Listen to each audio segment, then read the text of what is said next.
Oh boy, I have called this age Channelwood, and it is a very different world. Though it is exactly how I imagined it, it is still amazing to see with my own eyes. Water covers this age as far as I can see except for a small rocky island. Elsewhere, there are only trees which grow directly out of the water. A myriad of thin wooden passageways are built just above the water and disappear into the forest.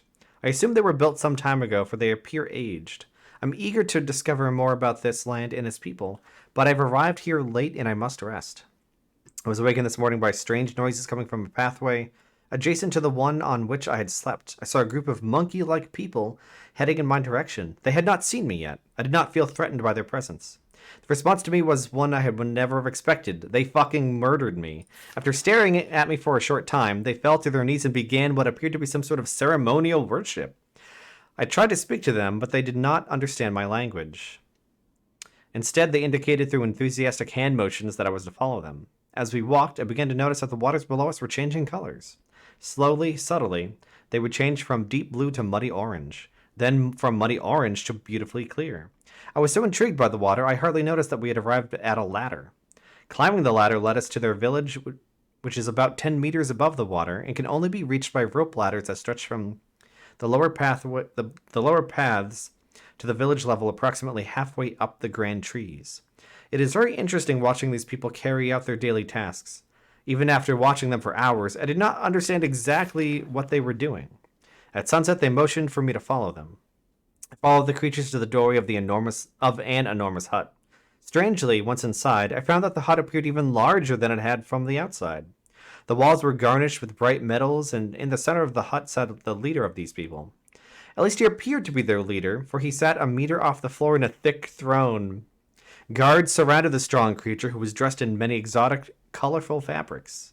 Next to the leader sat a very old human. At least to some extent he appears human.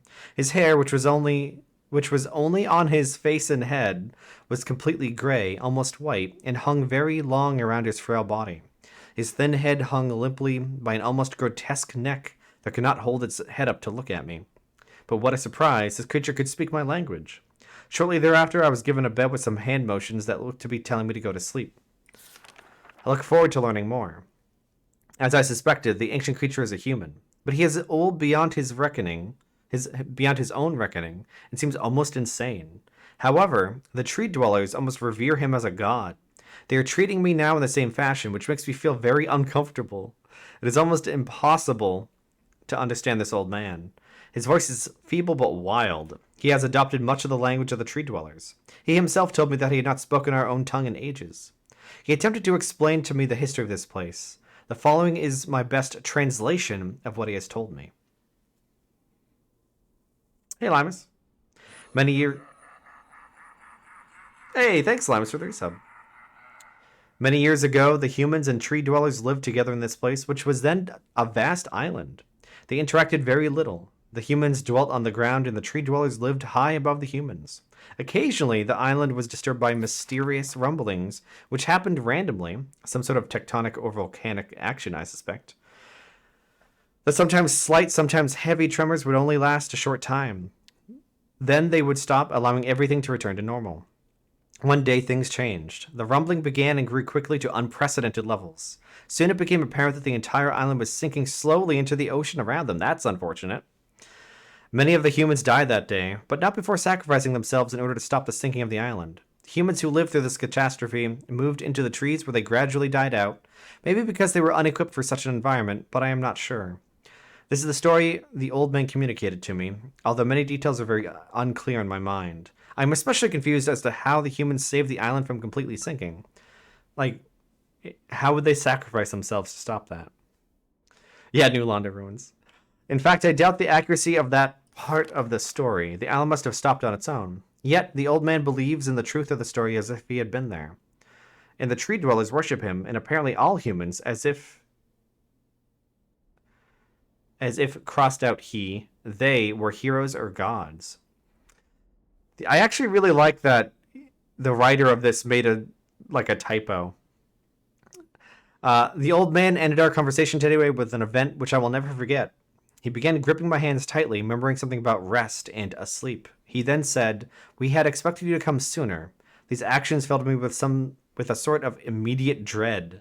With much effort, he stood to his feet. I tried to help him, but he pushed me away with more force than I imagined his frail body contained. The tree dwellers quietly surrounded him with very solemn faces. They then kneeled before him. He walked to each and placed his hand on their heads. All the while he murmured words which I did not understand. Finally, he turned to me and smiled. He then closed his eyes and walked out the door and off the narrow path.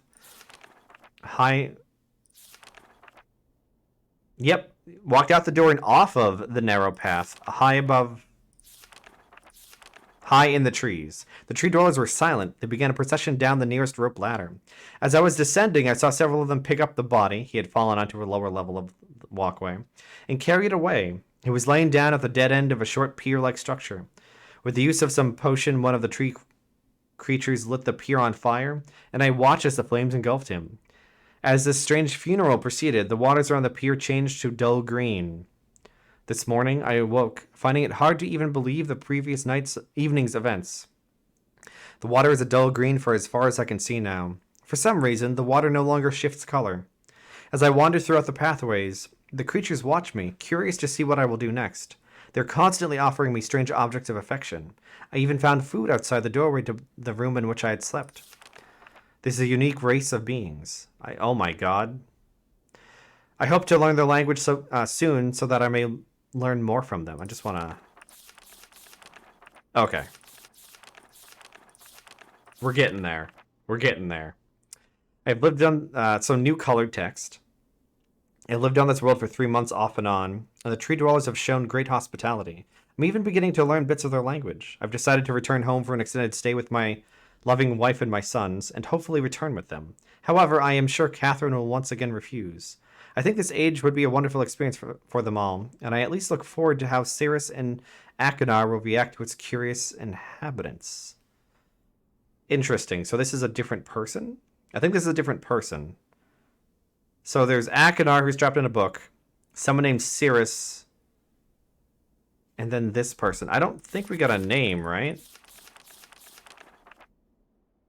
This area is called Channelwood, but he didn't mention his own name. Catherine is staying behind as expected. My sons... This is also a different text color. My sons have returned with me, and they enjoy this age very much. They get along well with the tree dwellers and are picking up their language surprisingly fast. I have no doubt that it will not be too long until they can speak with the tree dwellers much better than myself. I am leaving tomorrow to check on Osmoian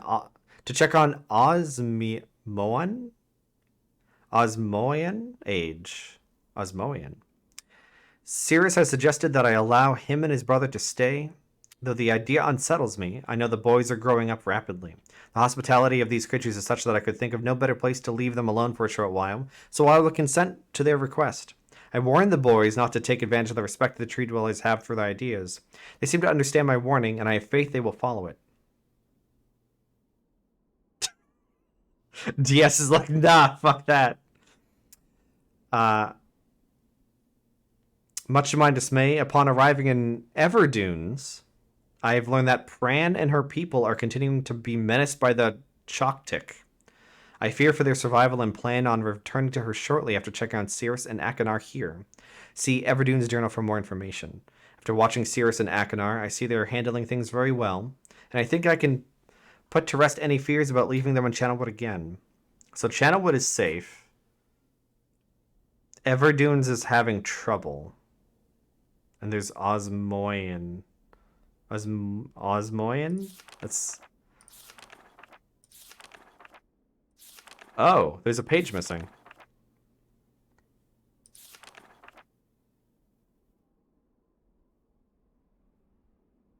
Wait.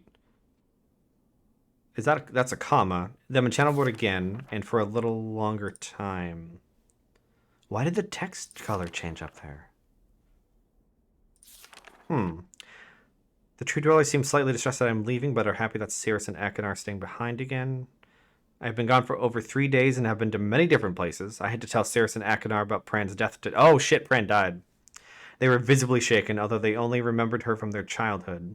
Catherine has suggested that it would be wise for Cirrus and Achenar to leave Channelwood for a while, and I have to agree. They will be returning with me when I leave again. I told my sons that they would be returning with me in 2 days. They spent the entire night telling me of an adventure they experienced. Yeah, it's not Is it missing? Yeah, I was expecting to see something ripped, but if it's just missing. Yeah, maybe. I have to agree they will be returning with me when I leave again. I've told my sons they will be returning with me in 2 days. They spent the entire night telling me of an adventure they experienced in my absence, and it was rather remarkable. It seems they constructed a boat with the creatures and traveled some ways out into the surrounding waters. I enjoy hearing them talk excitedly of their adventures and am reminded of my own adventures as a child. I finally understand why the tree dwellers have been giving me many inks and insisting I write with them. Looking through some of my past entries, I see now that the inks have changed from the black I thought they were to various different colors. I have shown some of the creatures my journal, and they laughed and howled. I did not know they had such a sense of humor. Even now, as I look through this very colorful journal, I cannot help but laugh myself. Huh. We will be returning tomorrow, so maybe this is all the same person. We will be returning tomorrow, so my sons are with the creatures for the last night here. They have told me that they would like to come to Channelwood again, and also asked if they can visit some other ages alone. Though I will have to think over their request, I believe they have proven to me that they are trustworthy and responsible. Catherine will also have to help me decide whether they are ready for travel alone. For now, I must give my farewells to the creatures, for I do not know how long it will be until I visit that age again. We're gonna just take a little picture of that. So these are drawings of Channelwood, not of where we are right now. Interesting. Oh no. Oh no.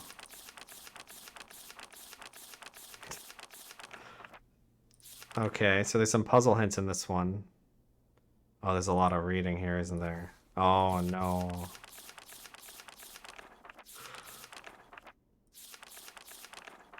LL, I don't know anything about this game. I just don't know anything about this game. I am going to read through these. I'm just trying to get a... Well, I knew that. Oh, interesting.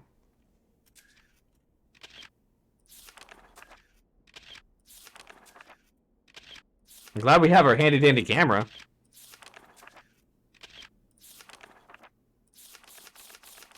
I'm no longer glad we have our handy-dandy camera. I think we need to know the answer to this one before we do anything with it.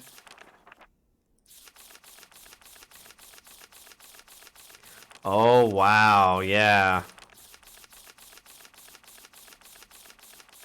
We may need to find a number first. We may need to find a number. That book also might be infinite, I don't know. Okay. So what did we learn from this? We learned about somebody dying.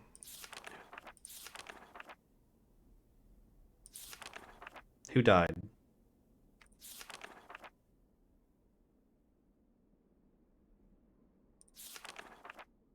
I don't know if it matters if we know who died. It was after the color change.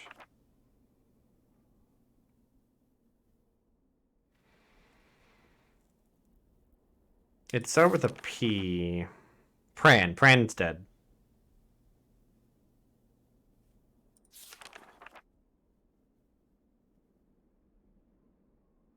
Yeah, Pran was the leader.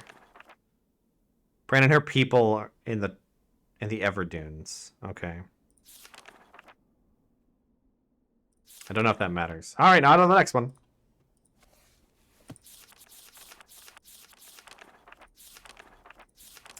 It's interesting. So these are constellations, but the question is, well, those boxes look a lot like. I swear I'm not just stalling. Those. Everything resets when you leave a room. Those boxes look a lot like this. This here.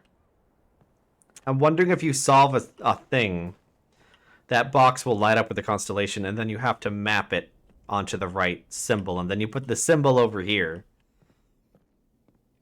Maybe. Maybe. Alright. So this is the Stone Ship book. This is channel wood.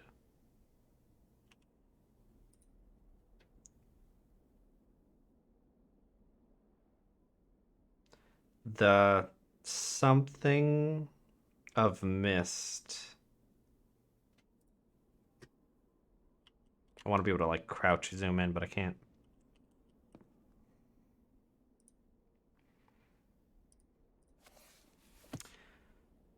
Emmett was the so this is fuck. This is the stone ship. Emmett was the first to live on the rocks. He named them the rocks because that is what they were, a group of sharp rocks clustered together in the middle of a large sea. This is where Emmett lived. He enjoyed his life. Emmett would occasionally swim to nearby rocks as it was never too far of a distance. One day another person appeared on the rocks for no apparent reason to Emmett. Emmett named this new person Branch. Emmett and Branch quickly became friends, swimming and hunting for fish together often. Emmett showed Branch the simple cave in which he lived on the largest rock. Soon, Branch discovered a place where he decided to live, also on the same large rock. The sun always shone brightly in their world, and the water was always dazzlingly clear, allowing them to see almost to the deep ocean floor which surrounded them. Though the sun always shone, it was never too hot for the boys. A light breeze always came from the north and cooled the area down. One day while Branch was swimming and having fun in the water, he noticed another boy swimming. Branch brought the new boy to Emmett to find out what they would call the new boy, or what to call the new boy. Emmett said the boy should be called Will. Will was soon a part of the group, and all three of the boys swam and enjoyed their perfect world. At least that is the story I was told when I arrived today on the island. Emmett, Branch, and Will were surprised to see me at first, but even before the night ended, we were all becoming good friends. Today, the second day on this newly created age. Interesting. A strange thing happened. It was not strange to me, but the three boys did not understand what was happening. While I was relaxing under a large tree on one of the smaller rock islands, it began to rain. It was a nice rain that lasted for about an hour in the morning. I explained to the boys that the rain was not harmful, yet they obviously still feared it. Before going to sleep tonight, I told the boys I would leave the following day. I told them that while I was gone, I would make a surprising change in their world. They didn't understand, not that I expected them to. So this person's playing God, I guess. I still do not fully understand what happened today. I was experimenting with the art, testing the limits of the rules dictated to me by Father. I attempted to create a boat by riding it into the world. I thought everything was planned correctly, yet somehow the boat had become gripped by the rock and broken in half. Although this test did not turn out as I had hoped, I now have answers to a few of the questions my father never answered. As for the boat, I could see the boys enjoyed it anyway, and with that I am pleased. They have played on it all day. Even though the boat cannot move, I enjoyed studying from it. It is a much sturdier platform than the jagged rocks. In the course of my observations, I have learned some very interesting things regarding the solar system of this age. Submersible lamp. There's like something written. It almost looks like there's something written there, but it's really, really, really tiny. The nights are absolutely beautiful here. I have made note of and named a number of constellations that pass above me.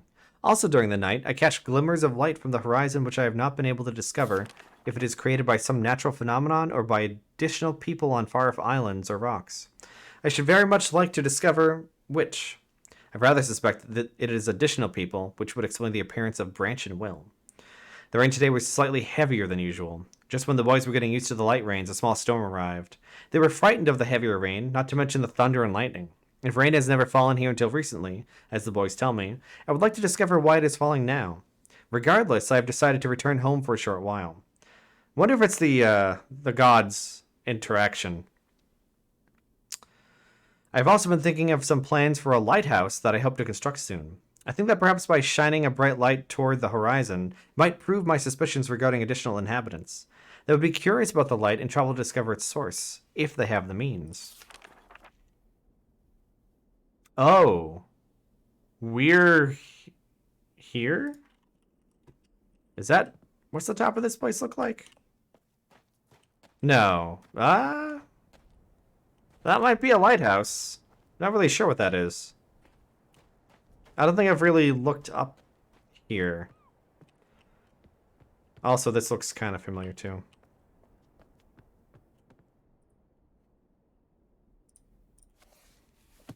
It's not this. It is not this. Neither of those are even close. I returned with many tools that I will need for the construction of the lighthouse. I've decided that once the lighthouse is completed, I will leave for some time and let the world's own imagination have control. We've worked 3 weeks on the lighthouse now and are making great progress. The rock that we are building on seems to not be as secure as I would like. I have had to alter my plans slightly, but those alterations pose no real problem.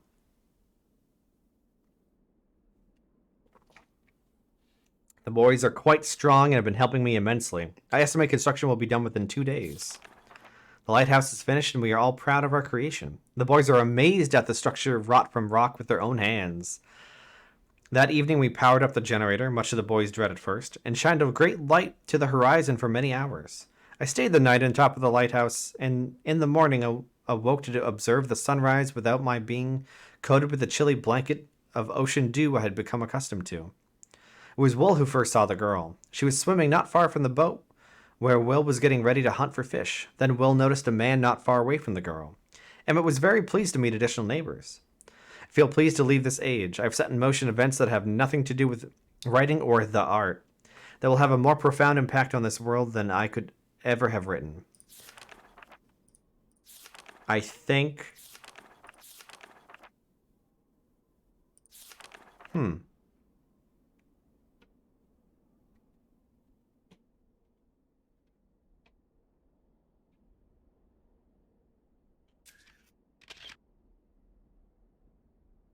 We definitely haven't been here. This does look a little more familiar. No, it doesn't. No, it doesn't. Nah, that's nothing. We're not here either.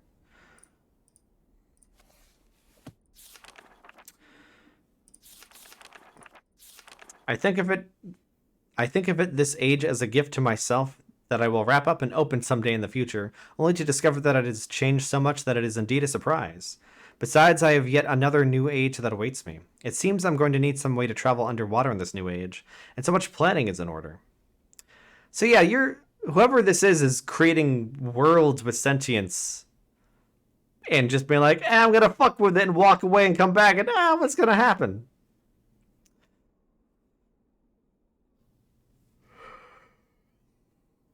It has been 10 years since I left this age, which I have since called the Stone Ship Age. Makes sense. Upon returning, I cannot believe the changes that have taken place. The original 3 boys have grown into adults, and there are many new faces that I do not recognize. Branch told me that it has not rained for 7 years and the cool breezes are back again. They are all very content and have been serving me with new foods and showing me new materials they have discovered. It even seems they have found gold somewhere. I see it in many forms around the island. My lighthouse has been kept in perfect condition, and it looks as if they've tried their very best to keep it so. Yet I have noted the entire rock it was built on has sunk approximately 40 to 50 centimeters. After a wonderful visit with my old friends, I wonder aloud with them what it will be like here in another 10 years. Yeah, he's just going to come back in another 10 years. What a bitch. So these are the constellations. But I don't see the point in grabbing these right now. And that's the book, so 1, 2, 3, 4, 5, 6, 7, 8. I think that's how many are out here. Yeah.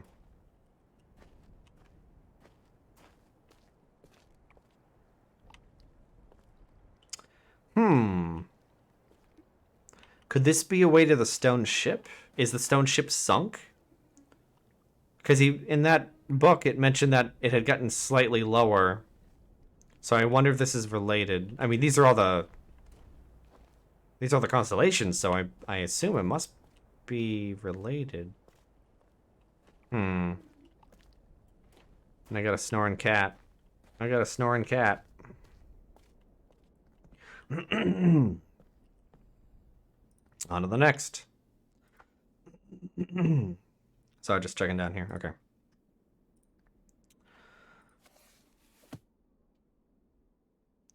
another interesting area, but not where we are.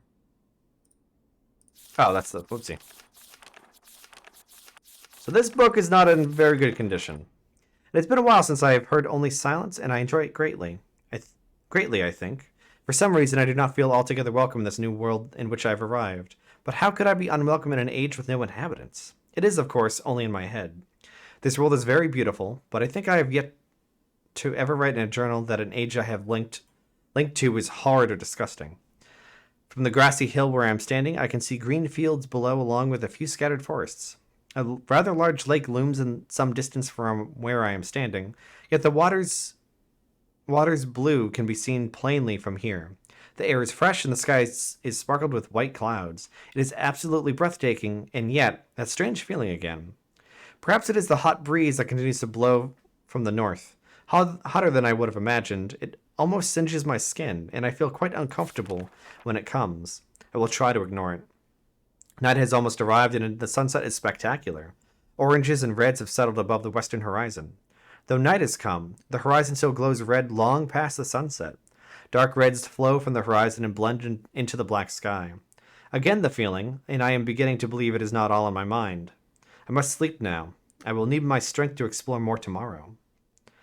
I have had to return home due to an unpredictable natural occurrence more frightening than I have ever experienced. I was awakened by terrible shakings in the ground and explosions on all sides of me. Gigantic balls of fire were falling from the sky, and I immediately left in fear of my life. I must remember to bring a Myst linking book with me when I return, in case the one left there has been destroyed or damaged. So, as I was beginning to read these, I realized that fucking Mystcraft for Minecraft. Yeah. And that line in especially, Mystcraft was inspired by Myst. Ah, what a fucking concept. Even though I had never actually played Myst. I knew it was about books, so hey, I guess I'm a tiny bit spoiled in that sense. But yeah, Mystcraft was awesome. Also, hey Joe. I've returned to a different world than the one I left only 3 months ago. It has been transformed into a barren desert land with only gigantic craters scattered across the land to provide variety. Strangely enough, the small grassy hill where I spent my first night remains exactly the way I found it. Apparently, the falling meteors did not hit this area, leaving an oasis in the midst of this horrible desolation. The hot wind, I remember, has turned into a rather pleasant breeze, which is at least one improvement. I fear it is the only improvement. The magnificent lake I saw on my first visit is now completely dried up. However, another lake now exists and appears to be quite a bit larger. I assume one of the falling meteors created this lake due to its circular shape and the jutting rock that grows out of the center of the lake. The rest of this world seems like a desert, although I will verify that statement with closer inspection.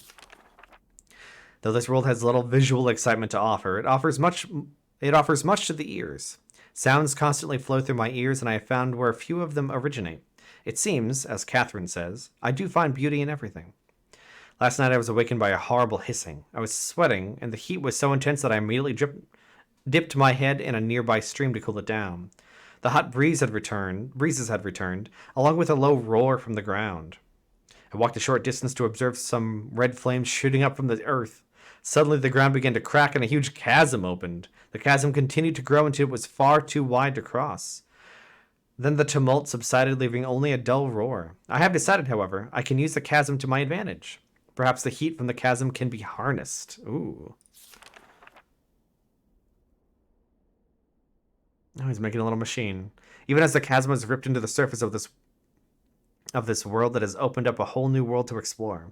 Although uncomfortably hot, I found it possible to reach a cave in the chasm that had been created. And have now explored deep into the crust of this planet. I have found a vast underground cave system that will take many years to map and explore. Doesn't that seem dangerous? If the ground's just gonna explode sometimes, why would you want to be underground in the cave system? Like, Jesus. Yeah. I will also look for a safer way to reach the underground than through the chasm wall. This age seems to change on its own, so I feel I should leave again and see if things are different when I return. It is also important that I check on Circe and Achenar and make sure everything is going along well. When I return, I also hope to bring back some tools I will need for my plans to explore the underground.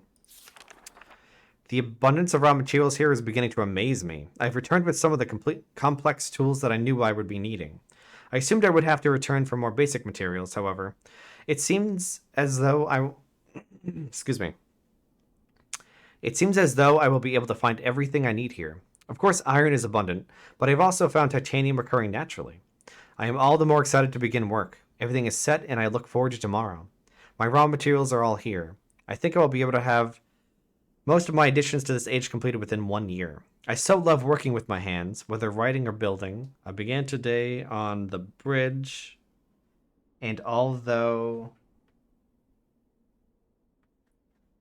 And it fades away. Decided to go.